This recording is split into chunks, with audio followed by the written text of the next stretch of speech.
Hello and welcome back to the Final Lap podcast. This is Josh. I'm joined as always by Sam, and we had an incredible weekend of racing to review with you guys today.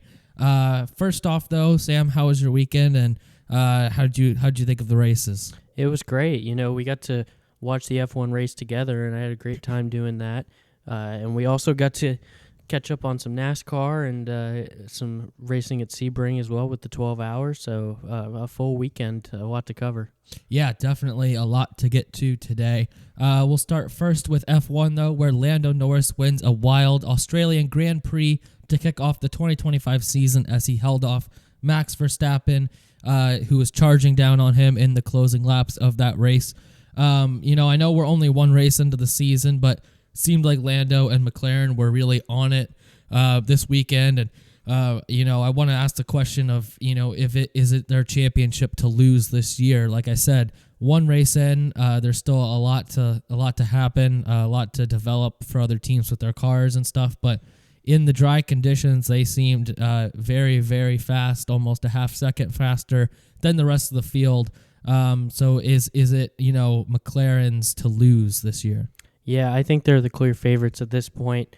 I think there's a real chance that Max and Red Bull look back on this race as a missed opportunity. I mean, Max still drove a great race, don't get me wrong, but it was just a kind of position where it really felt like they could have taken one from McLaren there, and McLaren just looked so fast in the dry conditions in qualifying and really carried over a lot of their form from the end of last season. So right now, I would say that I wouldn't make any guarantees as far as them being the champion, but they're certainly the team to beat at the moment. Yeah, I'm not really sure what else Max and Red Bull could have done that would have changed the outcome of that race.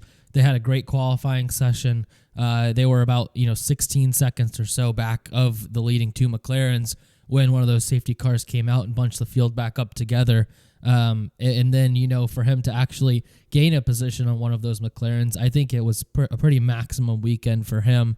And for what he was able to do in that Red Bull when the McLaren seemed to be clearly the faster car. Yeah, absolutely. It was a great drive. I just think that if their dry weather pace is so much better than everybody else's, even if it's just for the first half of the season or even quarter of the season, that's still going to be a big chance there to be so close to winning that race and just missing out, compared to what McLaren could do these next few races. If they keep up this form, it could be they could open up quite the gap pretty early on here. Yeah, but I do think that it is kind of, I'm not sure about Lando's as much because he has a teammate who's pretty quick as well in terms of his championship to lose. But I do think it's McLaren's at this point because that qualifying speed of half a second faster than the Red Bulls and or the Red Bull of Max Verstappen.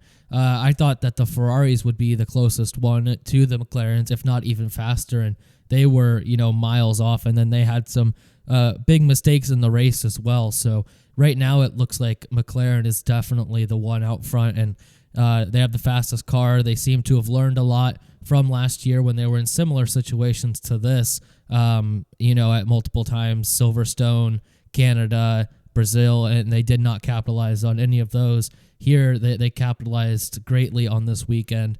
You could say Oscar, did not do that because he finished down in ninth, starting second, but he drove a great race before that incident, and really, when you're one of the two leaders that are within a second of each other, and it starts raining on track, you're the first one to meet those conditions. So that's a really difficult position to be in, and one that, a lot of guys would make a very similar mistake there, including Lando, who just so happened to get away from it, but he did make a very similar mistake to Oscar there.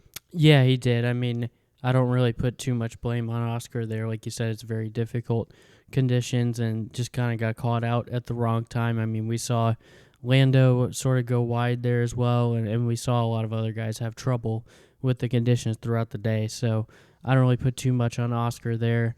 I think I'm more interested, honestly, right now in the fight below McLaren, which one of those teams, Mercedes, Red Bull, Ferrari off to a rough start, but throw them in there as well. See which one of those teams can really establish themselves as a second team and maybe challenge McLaren when the time comes. Maybe they get an upgrade at the right time or something, and finally give them a push. But Mercedes was the one this weekend that I really felt like maximized everything they could have gotten out of the weekend. Red Bull did on Max's side, but had the loss and troubles, and then Ferrari was just a troubles all around. Yeah, I still think Mercedes is too far behind just based on pace to really challenge for a championship this year, but they definitely have an advantage just in terms of how they're able to handle situations like this compared to a team like Ferrari or, barring Max in that side of the garage, a team like Red Bull. They just always seem to make the right decisions in the right moments in races like this, and it definitely helps as well when you have two drivers like Russell and Antonelli who are incredible, and have shown that they can handle these conditions and these situations. So I think that throughout the season, I think just based on pure pace, the Ferraris will prove to be the better car, and ultimately I think that will propel them ahead of the Mercedes. But I think, for situations like this, Mercedes is always maximizing those points, whereas Ferrari, last year they seemed to be able to maximize those points, but this weekend they kind of fell back into their old Ferrari ways. Yeah, it was kind of a disaster weekend for them. I mean, I think we're going to get into it a little more later, but just on multiple fronts, they got about the least they could have possibly gotten out of the cars this weekend. Yeah, it was not a good weekend for Ferrari. Let's move to our personal podiums for the weekend. I have Lando Norris first. Clearly a great drive from him. Juxtapose this to a very similar situation in Brazil last year, although the situation around the race was slightly different with the championship on the line. But it just in terms of the race itself, a very similar situation. I would say that Lando and McLaren have definitely matured and learned and grown a lot from what happened there in Brazil last year, and that was on full display on Sunday with Lando putting in an incredible drive, him and the team really managing those conditions, those changing conditions, all the safety cars perfectly, and to have Max, who's a great guy in the wet, starting third right behind you, and to be able to hold him off, I know in a better car, but still just a very impressive drive from Lando, and a really, really exciting start to the season for him. My second place, I had Max Verstappen, who also had a great drive. When you look at how far behind they were in the dry, when it started to dry out, they started to eke behind, and they were 16 seconds behind the leading McLarens at one point. Also how his teammate Lawson looked as well. Very, very bad day for him. So I think it was a great drive for Max to finish second. And like I said earlier, I don't think there's anything else he could have really gotten out of that day, barring a Lando mistake in those closing laps that would have allowed Max past. And then in third, I actually went with Nico Hülkenberg. Just a great start to the season for him and for Stake. Really good to see them get points after last year where it was, a diabolical season for them. They weren't able to do much of anything. But this year, first race of the season, you get a nice finish for him and some nice points to put on the board as well. Something that could prove, very well in a later Constructors' Championship battle down, at the bottom of the grid. Yeah, I think this is one of the toughest podiums we've had to do in a while as far as there being a lot of deserving drivers, honestly. I think I had Lando first as well. Started the race first, great qualifying, and then managed his race well out front. Did everything he needed to do to hold off Max at the end and Piastri throughout the race, so got him first. My second, I've gone with Kimi Antonelli, finishing fourth in his first race in F1. The youngest rookie on the grid, but he really outperformed all the others throughout the day. I know he's got better equipment, but he really just really shined coming in a race with that tough of conditions and nearly putting it on the podium race one. And then my third podium spot I'm going to give to Alex Albon, this is almost as much for the whole Williams team as it is for Alex. I know that Carlos went out with the that wreck under the safety car, which is a bad look, but he wasn't the only one to do that. And we clearly saw that the Williams hype was real, and that they have some real pace this year. They already have more than half their points total from last season in one race. So really impressive stuff from Albon and from Williams. So I had to throw him up there third. Just a couple honorable mentions. I agree with you fully on Nico Hülkenberg that he was fantastic, and well done to Sauber already, obviously going ahead of their points total from last year in one race. And then also you got to give a little bit of a shout out to Lance Stroll. Drove a really good race, got solid points for Aston Martin. He was a guy that I obviously discounted in my preseason predictions, and we'll see if he keeps up the form, but it was a really good start to the season for him, and Aston Martin managed to get some points out of the craziness of the weekend. Yeah, there were a ton of guys that you could put on a personal podium this weekend, and Antonelli is one that I definitely wanted to put on there, but I just think Hülkenberg, doing that in the stake was really, really impressive from him.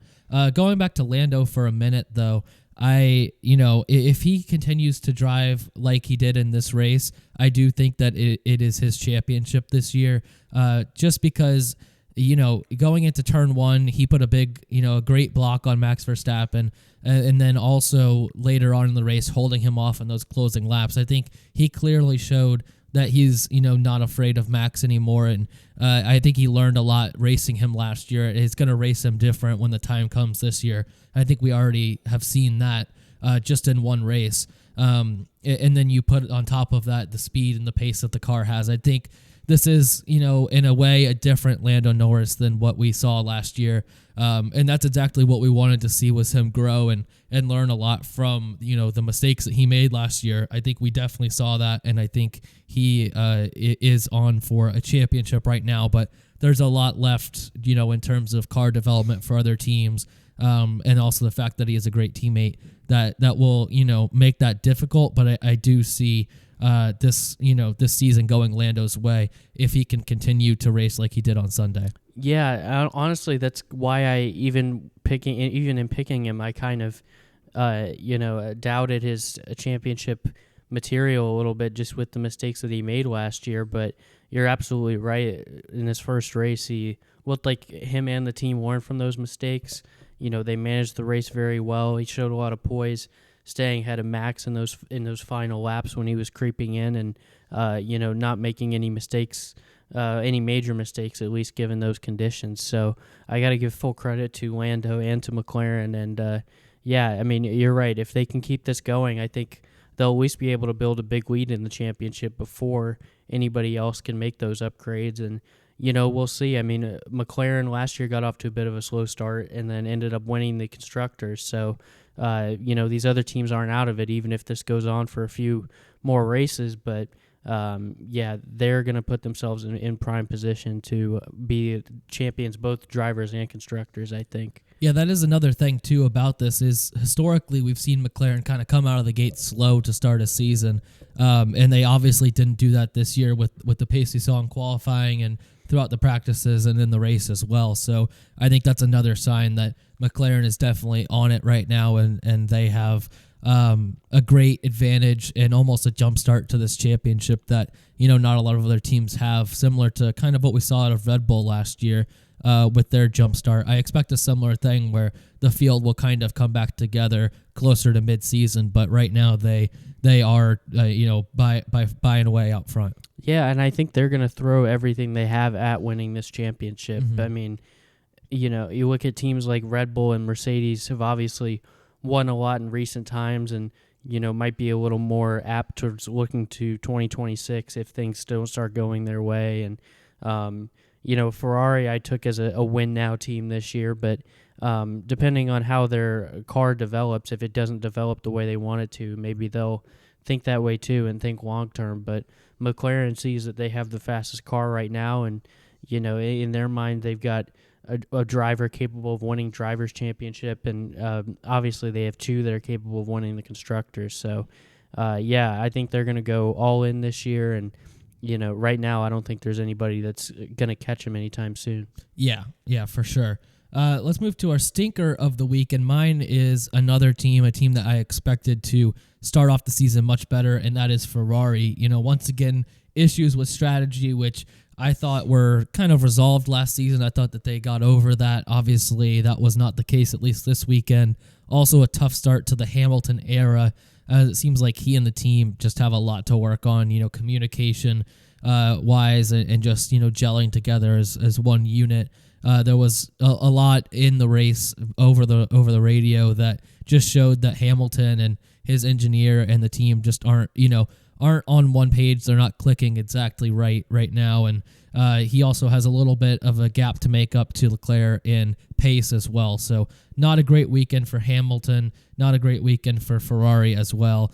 That's my stinker of the week is Ferrari. Yeah, I'm going to join you on this one just because I think we had such high expectations. Even though I didn't pick them to win the championship, it was just, for these drivers, I had very high expectations of you put this duo together of Leclerc and Hamilton, and you expect to see them win races, get on podiums, and I'm sure they will. I'm sure that, I don't want to over-panic from one race, but to come out and finish 8th and 10th in a race where it really feels like if they had managed the strategy differently, we could have been looking at them, at least one of them maybe getting a podium and fighting for those podium spots at least. To finish down in 8th and 10th was real disappointment, and I agree with you that there's a lot to work on both with the car and with the race management and finding that communication between Hamilton and the team like he had with Bono at Mercedes is just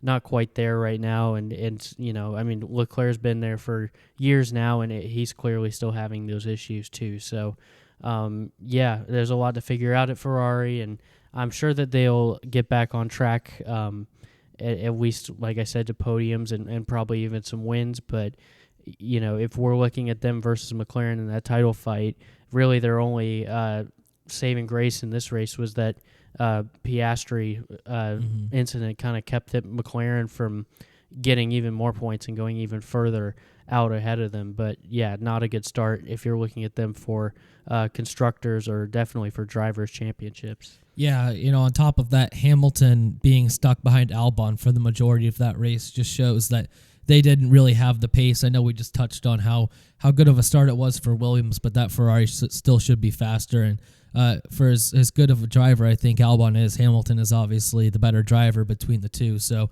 the fact that he wasn't able to get past him is a telling sign. And then on top of that, Leclerc was never really able to close the gap to George Russell as well. In the early part of that race, Russell had an 8 or 10 second gap over Leclerc. So it just wasn't a good weekend based on pace either, let alone the strategy. And I think that might be even the more concerning part. Yeah, I mean, I know we'll have to qualify the difference between race pace and quali pace, but qualifying, both Ferraris were behind Tsunoda in the Racing Bull and Albon in the Williams as well, on top of being behind the McLarens and Verstappen and Russell. So there's a lot to work on there. You'd expect that they would have at least one of the race pace or the quali pace, and maybe have to work out the other, but it really didn't seem like they had either this week. Yeah, and maybe this track just doesn't suit their car, and things will turn around as we go to a new location next week in China. But it was definitely a concerning start for them this weekend. It was also a generally tough weekend for the rookies, with Hadjar, Duan, Bortoleto, and Lawson all crashing out of the race. You top that with Behrman having a few spins and crashes of his own throughout the weekend, and then gearbox troubles. It was just a tough place, a tough environment to throw these guys into in a first race in wet conditions on a tricky track. Yeah, I think when we look at the rookies in this race, I mean, I'm willing to give most of them a bit of a pass because, like you said, it was not only difficult conditions, but they were changing throughout the race, and we saw so many experienced drivers have issues with it. We saw Oscar Piastri, Carlos Sainz, Fernando Alonso. A lot of these guys had issues with this weather and with these conditions. So I think the fact that a few of them struggled, obviously, they were mistakes that most of them you wouldn't expect from an F1 driver, but a lot of guys made those mistakes today. I don't hold it against them too much. The Behrman stuff, the crashes earlier in the week do concern me. On the race day, it didn't concern me that much because it's clear that the Haas right now is just not in a good spot. Yeah. That car's just not there. They've got a lot of work to do. They might be, back there right now they're even worse than Sauber potentially, given what we saw this weekend. But and then the only rookie, I guess, that really disappointed me was Liam Lawson, just given the fact that he does have more experience than these other guys. And, even before his DNF, he was clearly off the pace. He was back there fighting with the likes of the Saubers and the Haas's and whatnot, in a Red Bull car when Max, even when he wasn't fighting Lando for the lead, even before that, he was still well ahead of him and in the fight for podium spots. So, I didn't expect him to be on Max's pace, but that's really disappointing to see him that far back and, especially given his experience compared to the other rookies. Yeah, the Lawson one was the most concerning of all the rookies to me, just because he's the least rookie of the rookies, if that makes sense. He's raced in multiple seasons so far, just hasn't got a full season to himself yet. Just his pace, how far behind he was, Max, was very concerning. Obviously, getting out in Q1, not a great look, but also Antonelli was out in Q1. I think he had some issues with the car that might have caused that. Yeah. But regardless, first race, whatever, we'll get past that. The race pace being a second, 2-3 seconds behind Max throughout the majority of the race, a lap is really concerning. And even in the dry, he was, not great either throughout the weekend. Usually you'd see him between 0.8 and a second behind Max in practice. It just was not a good start to the weekend. I don't want to sound the alarm bells too much because it's just his first race in a Red Bull that we know is a tricky car to drive. But nonetheless, we're going to need to see a lot better from him in the coming weekends for him to really justify that spot, especially when a lot of people were calling for Yuki to get that spot. And Yuki had such a great weekend before he kind of, got on a bad strategy there at the end with the safety cars and the way that the rain came through. Yeah, no, I mean, you mentioned comparing his weekend to Antonelli's and, both of them struggling in the qualifying. That's just the difference is Antonelli was able to rebound all the way up to fourth in the race, and Lawson, like I said, even before his DNF was stuck well down there, would not have been in the points. So, like I said, I was willing to give him some grace. If he had finished in the points and, even if he was a 9th or a 10th, I wouldn't be sounding the alarm bells too much. But, this is just really rough start. And we'll see if he picks it up next week in China. There's going to be a good opportunity for him there. Red Bull did well at that track last year. And, I haven't looked at the weather yet, but I assume it's going to be drier than it was this weekend. So if that's the case, I hope he's able to bounce back and and get things right after this performance. Yeah, even an 11th or a 12th would have been good enough for me this weekend just to show, hey, I moved through the field. I was able to get some moves done. Obviously not a great start in qualifying, but, we'll get things going from here. Whereas most of the day he was battling to get past the Haas cars and then didn't make much inroads on the Saubers either after that. So, it just was not a great start to the weekend. Another rookie I wanted to touch on was the Isaac Hadjar thing, just because how devastating it was to watch that a guy in his first race go out and Bennett on the formation lap is a tough look, and he obviously looked completely distraught and devastated once he got out of the car and into the paddock. But it sucks too, mostly because it was such a great weekend for him before that. He was, doing great in multiple practice sessions. Had a great qualifying performance in his first race, putting it P11. It looked like he might even be on for points in the race on Sunday, and it just didn't turn out to be that way for him in his first race. And it sucks, but I know that he showed me this weekend that he has a ton of speed. Like I said last week, he's the rookie that I probably know the least about. And just throughout this first weekend, I've really grown to like Isaac, and I think that he has a great future ahead for him, despite, probably one of the more embarrassing starts to an F1 career that you could have. Yeah, I'm with you on this one. I think that he really got, maybe it was just adrenaline, heat of the moment, something, and just made a mistake. But we saw that we saw Carlos Sainz also crash under a safety car. We saw, like I said, guys make mistakes all day. So, I'm not going to hold it against him really, and I think it was, a lot of good came out of that moment. Just seeing the moment with Anthony Hamilton, Lewis's dad, and given the way Isaac looks up to Lewis, I think that was one of the cooler moments I've seen. Yeah. Being an F1 fan, and I think that everyone's got a lot of respect for Isaac. You can see his passion in that moment, but also you can tell, like you said, that he has the pace, and that I'm looking forward to seeing him race about as much as anyone this next weekend. See what he can do. See how he can deliver, because I think he's clearly got the pace, and I would love to see him get some points and kind of make amends for this past weekend. Yeah, I think the Carlos Sainz thing actually was kind of huge for him, just to say, look, this guy is one of the more experienced guys on the grid, a great driver, and he essentially did the same thing that I did under similar conditions. So it's, like I said, a tough start and not a great look, but also at the end of the day, it's your first race. The adrenaline's pumping. You're just looking to get out there and go in wet conditions on a track that's very difficult to drive. It's just a lot of things that could have gone wrong there. And it just so happened to happen to him, but I think he'll be fine. And like you said, I'm really excited to see where he goes from this in this upcoming weekend as well. Yeah, me too. I'm really pumped just to see all these guys get a shot in a dry race and see what they can do in normal circumstances. I think this race brought the best out of some guys and brought the worst out of others, and seeing them on a more level playing field this next week, I think we're going to get to see another side of them and may get a more clear view of what the rest of the season is going to look like.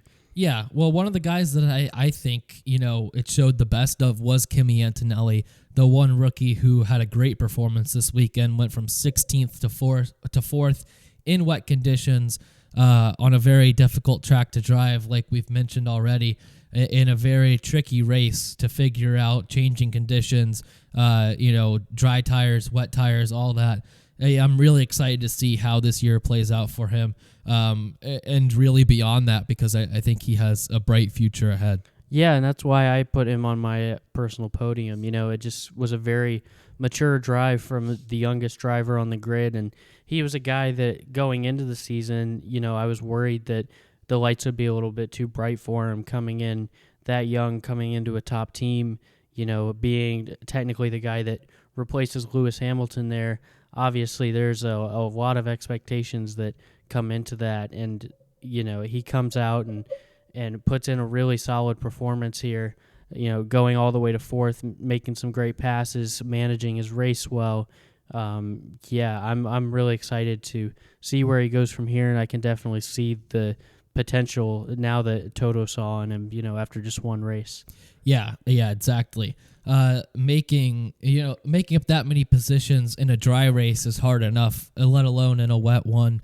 In your first race in F1, replacing Lewis Hamilton, like you said, just so much pressure to be in that situation, and especially as young of an age as he is, and he handled it perfectly. And that's the most exciting thing for me, is that he was able to overcome all of this in one weekend, in a very difficult weekend. And I'm just extremely excited for him and to see, how the rest of the year goes, because I think that there's a lot of points on offer for him and some podiums and maybe even a win or two if things go the right way for him and Mercedes on pace in a couple weekends. Yeah, that would be a very cool moment to see him win a race. And now, having seen this and learned a little bit more about him and what his potential is, I definitely think that there's a real chance that he can do that, can get on the top step of the podium this year. Yeah, he's not only fast, but he just seems to have a great mentality as well. Like nothing ever really rattles him or gets him too out of shape. He's just always, he seems very consistent in his driving style. And yeah, I think that's gonna, bear a lot of fruit coming up for him. Absolutely, I'm with you on this one. Well, we'll get one big takeaway from F1's first race of the year as we close up this Australian Grand Prix discussion. Mine is that the gap between McLaren and the rest of the field is just way bigger than I think anyone really expected. I had Ferrari as my, preseason favorite to win the championship. I thought that they were going to be right on it, if not just a little behind McLaren here in this first race. And that gap is much bigger than expected to Ferrari, let alone to the rest of the grid as well. So I think that McLaren is by far and away the favorite, and I'm just really shocked to see how big that gap is between them and the teams behind that. Also had a lot of momentum and good talk coming into the season. We expected Ferrari to be right there competing. We expected the Mercedes to be very good, and Max and the Red Bull as well to be great. And that half-second gap in qualifying is really the concerning part to me, because when we get a full dry race and that pace is unleashed in the McLaren, I think we could see even more dominance than we saw out of them this weekend. Yeah, I would say as far as championship aspirations go, I think that's by far the biggest takeaway of the weekend was McLaren's pace, and they look to be the dominant team at the moment. I would say, just to switch it up and add a second takeaway, that the Williams hype is real and that they're definitely going to be at least at the top of the midfield. I think it's too early to crown them with the top four teams, at least from a season-long perspective, but I think they're going to be a real force to be reckoned with this year, and consistently in the points, and maybe even find their way onto a podium if we get a really crazy race. Yeah, I mean, we almost saw one this week with Albon. He was right there in the end fighting for one. So yeah, I think the Williams hype is for sure real. As well, I'm really excited to see what Carlos Sainz can do when he gets a full race under his belt in that Williams. I was surprised to see Albon be the one who out-qualified Sainz this weekend, just because Sainz seemed to be the lead driver throughout all the practice sessions and throughout testing for Williams. So that's a great sign for them as well, that both of those guys are on it and they're ready to go. And like we mentioned preseason, they have one of, if not maybe, the best driver lineup in the series right now. Yeah, that's why I had them so close.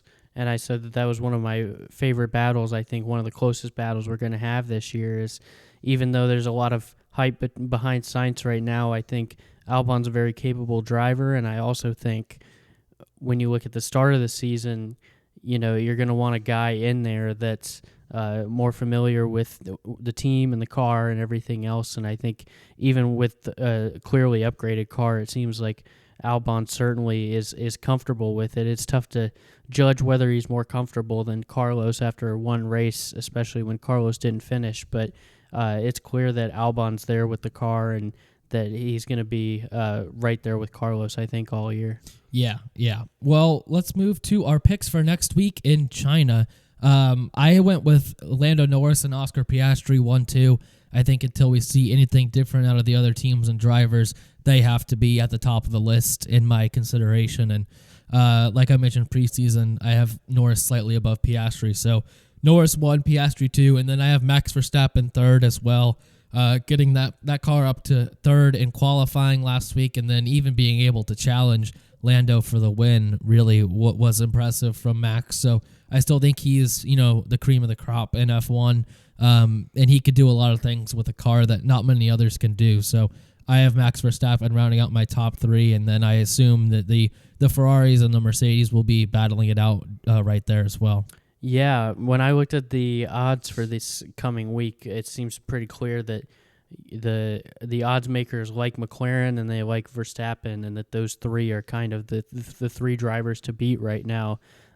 So I like that podium. I've got Lando and Oscar as well won too, just because, like you said, they're so fast. And I know that Piastri did not finish second this past week, but under normal race circumstances, it seems like you would have. And they're just so fast right now, the drivers and the car, that I can't pick against them, at least until we see someone else put it up there in normal conditions.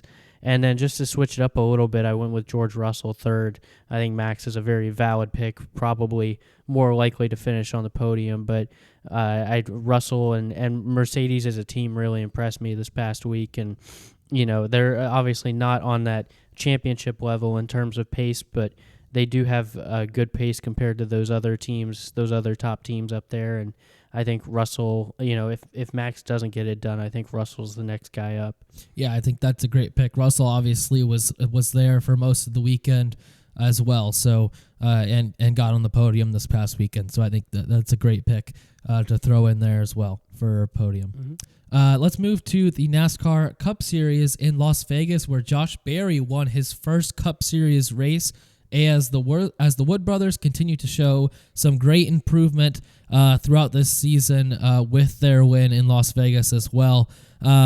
Just a really impressive drive from Berry, a guy who we touched on a little bit last week, but has had a great start to this season as well with the Wood brothers. And I think that, he was kind of due to have his breakout performance. I wasn't sure if it was going to be a win that was the breakout, but nonetheless, it is a victory here and a great jump start to the season for Berry and for the Wood brothers, who now locked into the playoffs. Yeah, this was awesome to see. I mean, the Wood brothers have been in NASCAR for as long as F1 has existed. They're both celebrating 75 years this year, and I think it was awesome to see them come in and get a win, and in the classic Ford race suits and the classic Wood brothers, car design. I know that they've changed some sponsors and stuff, but that's really cool to see them get back in victory lane. And I think it's a great sign for them for the rest of the season to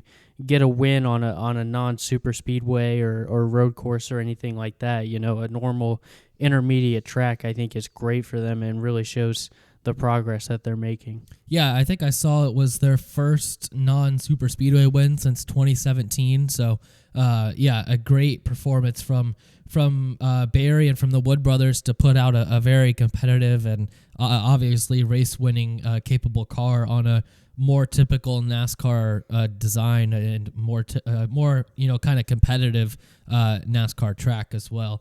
I wanted to throw this out there. Do you think that this is more of a jumpstart to Berry's career, or one more of a fluke victory that we will look back on to say, remember when Josh Berry won that race in Vegas? Or do you think this is more for him, where we see maybe a 5, 6, or beyond win career? I don't think it's a fluke. I also don't think they were going to get a Berry dynasty, though. I think I would lean more towards a jump start than a fluke, because I think he can win at least a couple more races with the way this Wood brother team looks.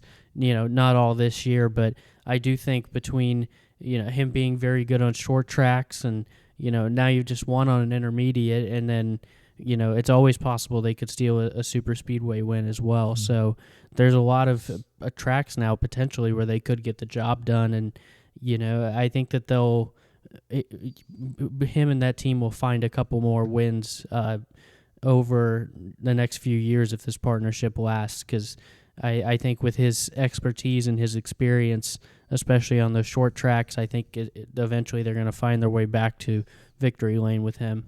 Yeah, I want to say this. In my opinion, this is not a fluke victory at all. If you look at Berry's career, he's had great success in the Xfinity Series. I still think he had a pretty solid rookie year last year with all the circumstances surrounding that Stewart-Haas program that he was thrown into. And then to be thrown into this Wood Brothers program where he starts off the season and really well. And, that this car and this guy has shown pace at Atlanta. He's shown pace at Phoenix. He showed pace, obviously, here as well. 3 very different, unique and distinct tracks that he was able to put on great performances at. So this is a guy who can do it on a lot of different circuits, a lot of different track designs. And a guy who he is older, despite it being a second year in the Cup Series, but that just means he has a lot more experience than some of these other younger or I guess newer guys to the Cup Series.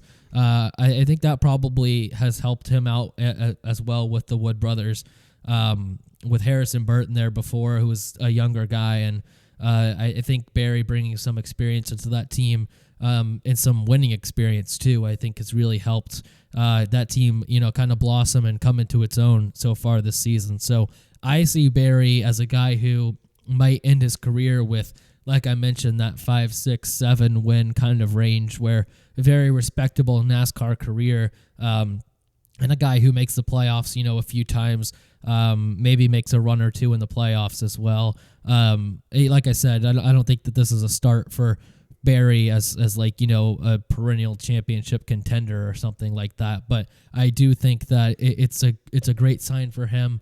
And I think he definitely deserves it, because he is, he's shown incredible speed for a few years now. Yeah, he has, and he's obviously, like you said, got a long career of winning at the lower levels, and it's just a matter of time till he got up here and won a race like this. So, I'm very happy for him, very happy for Wood Brothers, like I said, and I think that they're going to be competitive here for a couple of years. Maybe not every track, but they're gonna bring it a good amount of races and get some more top 5s, top 10s, and some wins probably. Yeah. I wanted to ask this as well. Do you think the Wood brothers are back as like an organization where they can continue to compete like this, or do you think it was more Harrison Burton was the problem with that team? We saw before Burton got there that they had some signs of success with Ryan Blaney as their driver. Got a few wins out of that, and then Burton comes in, and things look very bleak for them for a few years. Despite that one win at Daytona, they didn't really show much pace or really have any standout performances anywhere else. And now now Barry comes in, and they're right back to it. So I wonder if Harrison Burton was just that far off the pace and couldn't figure it out, or if it kind of lined up where the Wood brothers were also struggling during that time period, and just now they've started to figure it out with Barry. Yeah, I think that they're back in terms of being competitive for sure, especially for a smaller team like Wood Brothers. Their win comes right after they just had a top 5 in Phoenix the week before. So I think it's like I just said about Barry, I think there's more top 5s and top 10s coming for them this season. And like I said, another couple wins too, hopefully, in that partnership. I think that they're, not going to be up there every week with Hendrick and JGR and those top teams, just to name a couple. But yeah, Wood Brothers is going to be a solid competitive team, I think, for the next few years. And it's not to throw Burton under the bus too much, I guess. But if answering the question, I guess there's probably more of Burton just not being the right fit for that seat at that moment, maybe needing more time to develop and find his footing in NASCAR. But now they got a guy with some experience, some winning experience, and also, just a older, I guess maybe more mature driver as well. Yeah, I don't want to say it was all Burton's fault and all Burton's problem, but I do think that he was probably a good bit of their struggles. I think we would have seen some more, top 15, top 10 finishes out of that team if there was a different driver in there. But I don't think that we would have seen this level of success either. I think that they have made a jump this year back to what we've seen from them in the past. So yeah, I think that it's kind of a mix of the two. I would lean more. It was probably mostly on Burton why they were so far down the order in the 20s and the 30s for most races. But yeah, I don't think we would have seen other drivers have this level of success this quickly, I guess. I think that the team has definitely developed and matured, and this Penske partnership has helped them a lot as well. I think that they're starting to, reap the benefits of that, when you pair it up with a driver like Barry. So I would lean more Burton, but not, 100% his fault, probably 70, 75% of the reason why that they were so far down on pace. Yeah, I mean, I think, like I said, just with Barry, they're going to be more competitive. I think there's definitely a higher floor there. The ceiling, race to race, obviously, they'll have one every now and then like this, but race to race, it's still not as high of a ceiling as the top teams, but the floor has been raised a lot, and I think they're going to be more competitive week to week. Yeah, I agree with that. Move to our personal top 3 here. I have Josh Berry first. Just touched a lot on him. I don't think there's too much more to add there. Second, I had Austin Cindric, who won Stage 1 and finished 6th. I thought he was the best and most consistent performing Penske car of the day. We had Ryan Blaney with his issues. He was very fast nonetheless, and Joey Logano was fast as well, but Cindric was able to keep his car up there near the top and avoid a lot of the issues that his other 2 teammates faced. So I thought it was a good weekend from him. And then Ryan Preece as well is my third. A sneaky good performance from him to grab a top 3. Also, he finished the best of the RFK cars. So you got 2 good drivers there as in Buescher and Keselowski. To finish ahead of those 2 and pick up a 3rd place is a great result for him. Should be some good points for him and the team. Yeah, it's funny. I was actually looking at the standings earlier, and I think Austin Cindric is second in laps led in the series this year, and it felt like he's put in some really solid performances even before this week. We saw how good he was in Daytona before he crashed out, and Atlanta as well had some good moments, but he's all the way down at 21st in the standings somehow, and behind a lot of guys that we would not expect. So it's been kind of a wild run for him so far, but it was a good week this week for Austin Cindric for sure. Yeah, I think the Cindric thing was mostly just super speedway racing. A guy who's really good at it, but got caught up in 2 accidents there, and ultimately you're not going to get the points out of that. So I think it's a product of the 2 super speedways through the first 5 races we've had this year is the main problem for Cindric points-wise, but he has shown great moments so far, and really good to see him perform well in an intermediate track, and I think it shows that he has more pace than he had last year or the couple years prior. Yeah, absolutely. I just wanted to shout that out because I didn't have him in my top 3, but he was right there and was definitely a very good performance from him. My top 3, I've got Josh Berry first. I mean, there's not much more that needs to be said. Wins the race in a Wood Brothers car. Like you said, their first win on a non-super speedway in a while and on an intermediate track. So huge credit to Berry and to the team. And like I said, I think there's more coming there. I went with Ryan Preece second, coming in third, and really performing much better on the day than his RFK teammates. And I think that he's shown a lot early in his RFK career. They seem to really like what they've got there, and I think it's a great weekend for him. And then my third, I kind of went with I guess unofficially going with Trackhouse as a whole here. Both Daniel Suarez and Ross Chastain finishing in the top 5. I know that SVG had his troubles on the day, but 2 top 5 still after kind of a slow start to the season for Trackhouse. It's a really nice turnaround on this track, a track that I shouted out Ross Chastain last week as a guy that could potentially do well here. So they have had some success here, but 2 top 5s is a great way for them to kind of turn the page and look forward to the rest of the year. Yeah, I think Suarez has had a lot better year than what the standings and the results show. He was competing fairly well at COTA before he had that spin that took out him and Zilich.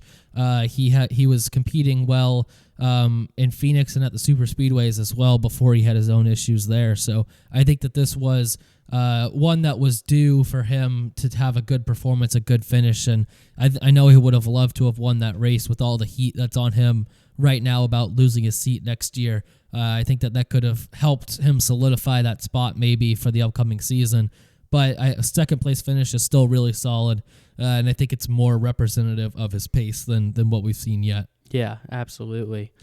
Well, we'll go to our one big takeaway from NASCAR in Vegas, and mine is that this 1.5 mile mile and a half, this Vegas style track is really what the best that the next gen car and the next gen era can produce.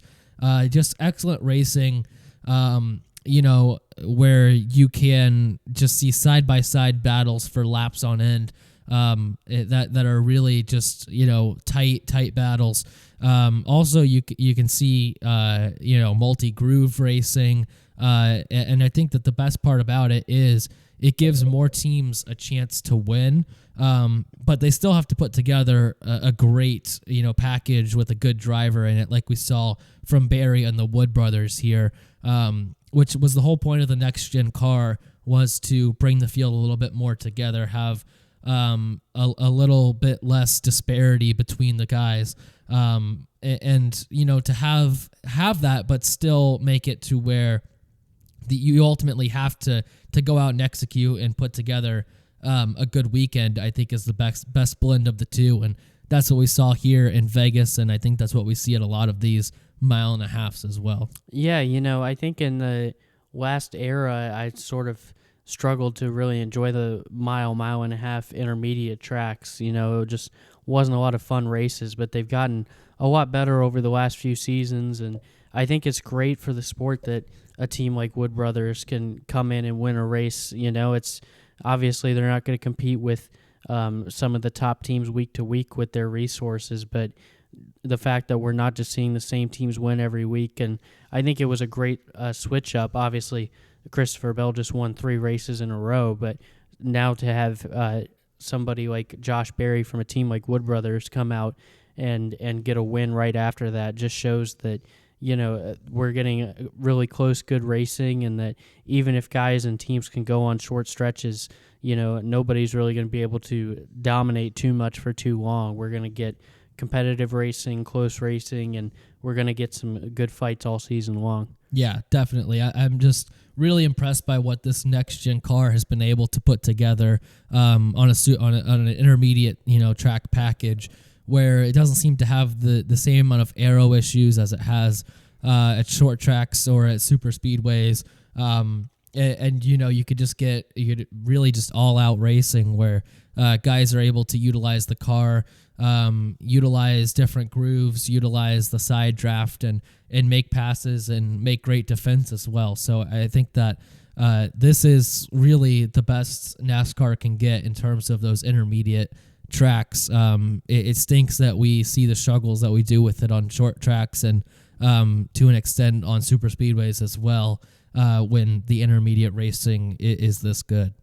Yeah, I mean, it's certainly not a perfect package. We've had the struggles on different types of surfaces and speedways and whatnot, but for me, right now with this intermediate package is about as good as I've seen from NASCAR in a long time. Yeah. What was your big takeaway from the weekend in NASCAR?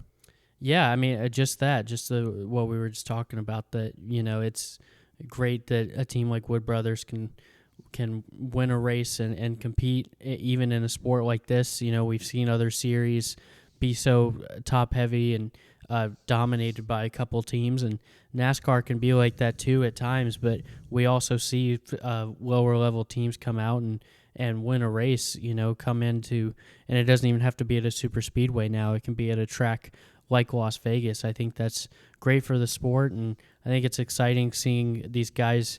We saw AJ Allmendinger with Colleague in the top 10. We saw Ryan Preece, who's on a decent team, with RFK, but's never won a race, was up there fighting for a win. I think this is all great for the sport, and the next gen era has produced some great racing, at least on these intermediate tracks. Yeah, and you also have a guy from Spire, Michael McDowell, sit on the pole as well. So yeah, absolutely. Yeah, I think that just kind of adds to the level of how it's kind of brought this field together a little bit for intermediates. Mm-hmm. Let's move to our picks for next week at Homestead in NASCAR. A guy like Christopher Bell is a great choice. He has a win and an average finish, the best average finish here in the next gen era of 5.3. AJ Allmendinger also has an average finish of 5.3 here in the next gen era. And this week's winner, Josh Berry, is a great choice as well in his one race here in the Cup. He finished 11th last season. But at the end of the day, my pick is Ryan Blaney, who has an average finish of 7th here in the next gen. Feels like not much has gone their way this year so far. Obviously fought through the field after practice troubles this week, starting last, and then got I guess Blaney says the wreck was his fault. I tend to agree. Just didn't see those guys on his outside. Thought he had more room, but he didn't. So a bad week for him last week, and we've seen other things not go his way as well. Last week at Phoenix with, the car issues there coming down to the end. So I think that this is going to be a week where things turn around for Blaney. Plus, I think he's really going to want to avenge his last lap loss here last year in the playoffs that I know he wants to have back. So definitely confident here, has the performances to back it up. And I think that Blaney is going to get the win. Yeah, Blaney's a good pick. I think he clearly showed, even though he, went out early this week, that he had some pace. He was early in the race. He looked like he was flying coming from the back of the pack. So I like that pick. For me, I'm not going to reinvent the wheel. I'm just going to stick with Christopher Bell. Like you mentioned, he's got the best average finish here in next gen, and he won in 2023. I think just with his form this year, it's so hard to pick against him at the moment. I think there's obviously a lot of other guys that can compete, and it's going to be a close race like all these are, but I'm still going to stick with Christopher Bell to get win number 4 and get out there. I don't even know if that would put him in the championship lead, but get him closer to it or something, I guess. Yeah, that's a whole separate issue. Yeah. But yeah, I think Bell's a great choice. Obviously comfortable here and can win here as well. And even last week, it wasn't his best week. Didn't seem to have as much speed, but he still managed to finish 12th after starting all the way at the back of the pack. So a great pick there with Bell, a guy who can definitely pull out another win this weekend, make it 4 of 6. Yeah, no, usually try and go a little more interesting with the picks, but when he's got such a great history at the track and been so dominant all year, it's kind of tough to pick against him right now. Yeah, certainly. Move to the Sebring 12-hour here. Just a quick wrap-up of that with Porsche Penske. The number 7 car being your GTP winners from Sebring, backing up a great Rolex 24 win as well. Porsche Penske just seems to have something different when it comes to endurance sports car racing right now that we're not getting out of these other teams, other manufacturers. They held off another accurate charge at the end like they did at the Rolex to get this victory. They just seem to be in control and hard team to beat. Yeah, I mean, just this Daytona Sebring double was really impressive given the differences in the tracks. Obviously, Daytona's got the, almost half a super speedway and half a road course, and then Sebring is, obviously so much flatter and got the bumps in the road and whatnot, and just to come back and win at both those tracks back to back is really impressive. I know that Porsche's a German company, but they're really seem like the dominant force in American endurance racing at the moment, and that team of drivers is just so accomplished. We talked about after Daytona about Tandy completing the 24-hour Grand Slam, and Felipe Nasser's been a hallmark of that team, had a lot of success recently, and Vanthor has as well. So it's just so impressive what they've done so far this year, and I think if they can keep that team together for a while for those races, they're going to be, about as close to unbeatable as you can get in those 24-hour races and 12 as well. Yeah, I think that's a great point about how much different the tracks are at Daytona and Sebring. Them being able to win on both of those just shows that the car is very versatile, and they have drivers that can handle many different situations as well. All those guys are excellent drivers. They all seem to have a great feel of this Porsche machine in the GTP class, and wouldn't be surprised to see them have great success later on in the season at Le Mans and at other big endurance races as well. I mean, at this point, they have to be kind of your pick at any IMSA endurance race, really, or even global endurance race. I know we get a few more manufacturers over once you go to WEC and Le Mans, but I know that Porsche still is up there fighting with the rest of them. So yeah, I think Porsche is just in a great spot with this GTP car, and super excited to see how they continue through the rest of the year. Yeah, me too. I know that we don't have too much left in terms of endurance on the IMSA calendar. They kind of front load the endurance races for the most part, but I'm still excited to see what the end of the season looks like for them. Hopefully seeing them race around the world. They've certainly earned a chance to race for anything they want the rest of the year. They've just been so dominant, and all those guys have such a championship pedigree. Yeah.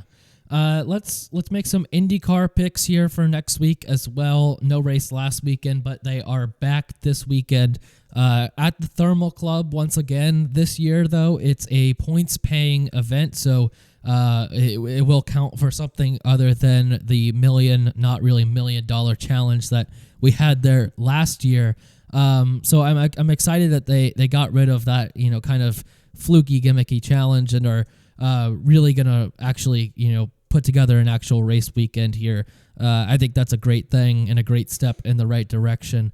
But my pick is going to be Alex Palou for the win. He won last year at Thermal. A much different event. Just the way the field was put together and some heat races and all that. Just it's a much different layout for the event last year compared to what we're going to have this year. But, he won in St. Pete, won here last year. We've talked about Palou a ton, but, how are you going to beat Palou on a track that he's very comfortable at? I think that's a tough ask for the rest of the field. I see Palou getting the win here. Some other guys, are definitely going to put up a great fight for him, but at the end of the day, I think Palou's just a bit too much for the rest of the field at Thermal. Yeah, I think I have to go with Alex Palou as well. Just he's so dominant on those kinds of tracks and already won here last year. I think he's kind of the slam dunk pick to win. I will say, if you're looking for a little more of an underdog, we talked about how impressive Felix Rosenqvist was coming in and getting a top 10 immediately in his first race with his new team. And now you look at what he did last year at Thermal. He won his heat race and he came third in the feature race. So this could be a track that suits him really well. I don't think that he's going to have the goods to keep up with someone like Palou, but if you're looking for an underdog for a top 5 or so kind of thing, I think he could be your guy. Yeah, one more thing I'm interested about is kind of the fan experience out there.